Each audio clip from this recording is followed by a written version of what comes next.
So our next speaker is Dr. Anamika Paul. Please. She is speaking on early rehabilitation of modified Modified. Cutler beard, novel silicone plate for tarsal plate replacement. Hello, good morning everyone, judges and fellow delegates. My topic is early rehabilitation of modified Cutler beard novel silicone plate for tarsal plate replacement. Eyelids are the curtains of our eyes and it is divided into anterior lamina and posterior lamina. This anatomy will be helpful for us in further in our surgical procedure. There are various malignant eyelid tumors which are treated by surgery.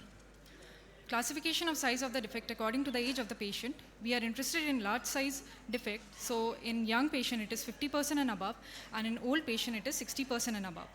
There are different methods of lid construction. We are interested in large size defects, and here we will talk about only modified Cutler beard surgery. Different materials are used as tarsal plate substitutes, tarsoconjunctival grafts, Achilles tendon, sclera, hard palate mucoperiosteal graft, autogenous auricular cartilage, and here we are talking about silicone plate. The aim of my study is to assess the surgical outcome and efficacy of the early rehabilitation of modified Cutler beard procedure at 2 to 3 weeks with silicone plate as tarsal plate replacement in the repair of 60 to 100% of the eyelid defect. Second aim is to evaluate the long-term recurrence of the malignant tumor, and third aim is to assess the functional and cosmetic outcomes. It is a hospital-based prospective interventional study. Timeline was about 1 year, 6 months. It was conducted in RIO, Medical College, Kolkata. Study population was patient attending OPD in RIO, Kolkata. My sample size was 30. All the upper eyelid tumor with defect of 70 to 100% after removal of the tumor were included. Patients with lymph node involvement, metastasis, lower eyelid involvement, corneal involvement, intraorbital extensions were excluded. We did some preoperative workup. MRD1 was measured, LPS function was measured, palpebral fissure height was measured, percent of lid involvement, preoperative FNAC and incisional biopsy was done, MRI orbit was done. This is the 279 scleral buckle. Yes, it is used for RD surgery. This, we cut the scleral buckle first and then we fashion it with the help of crescent knife. The fashioning is very important because on the basis of this depends our surgical outcome. The length of the silicone plate should be around 30 millimeters, shape should be elliptical, depicting the shape of the tarsal plate. The material is silicone, thickness should be around 0.5 to 0.75, thickness should be around 6 millimeter, angulation should be 30 degree, and there are multiple full thickness holes present on the silicone plate. The percentage of lid involvement by the tumor, around 13 patients had around 60 to 69% of lid involvement. Our study is incomplete without comparison, preoperative and postoperative. We did preoperative and postoperative comparison of MRD1.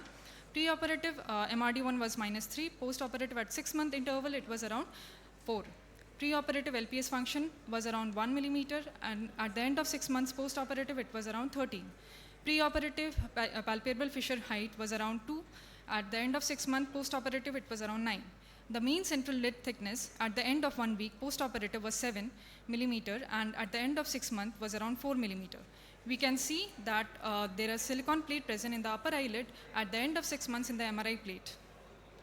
This is the video showing the large lid mass, which is we are taking a 4 millimeter margin and excising the tumor. Then in the lower eyelid, we are cutting with the help of a radiofrequency knife. A horizontal incision is being made 4 millimeter below the tarsal plate. A vertical incision are made.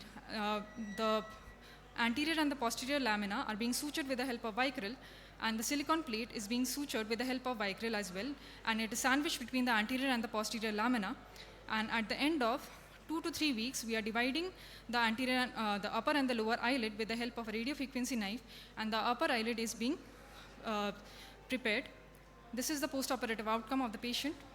Advantages of my study are early visual rehabilitation, good levator function, compliance and economical. Limitations are absence of eyelash. In children, there is a risk of amblyopia, so we do not do it. In monocular patients, we do not do it. A silicone plate provides stability to the Cutler beard flap. Early visual rehabilitation, we can see initial lid is thick, but after that we can compare with the opposite eyelid. Novel silicone plate is tissue tested, inert, lightweight. Intrinsic curvature helps to maintain the upper eyelid curvature. These are my references. Thank you.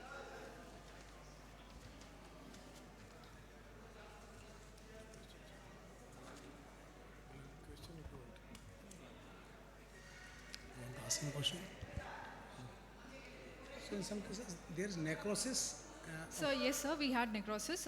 We had two patients who had undergone necrosis. Actually, what happened was the diabetic. One patient was highly diabetic, not during the pre-operative period, during the post-operative period. And in one patient, since we are doing the case for the first time, so various fashioning of the silicone plate was done. We did not, in that patient, we did not fashion the silicone plate properly. That is why there was a eversion of the silicone plate from the anterior lamina. Thank you. Thank you, sir. Okay, thank you.